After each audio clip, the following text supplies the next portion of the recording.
Bismillah, Alhamdulillah, wassalatu wassalamu ala Rasulillah. Assalamu alaikum. Learn Tajweed the easy way, lesson 35b, in which we will practice Surah Quraysh with Qari Muhammad Jibreel. Let's take Tajweed tip number 35. Practice for a short amount of time every day. It can be 5 minutes, but be consistent.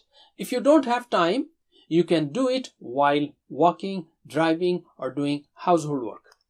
Let us start. أعوذ بالله من الشيطان الرجيم.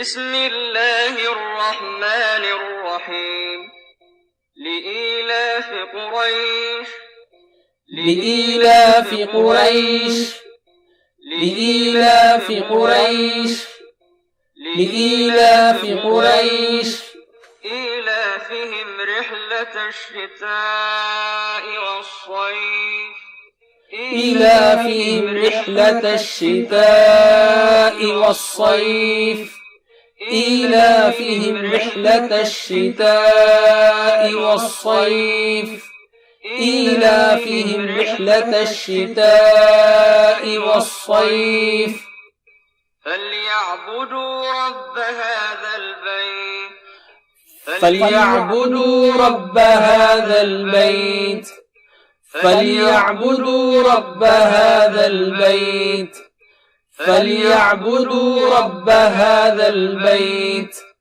الذي أطعمهم من جوع وآمنهم من خوف الذي أطعمهم من جوع وآمنهم من خوف الذي أطعمهم من جوع وآمنهم من خوف الذي أطعمهم من جوع وآمنهم من خوف.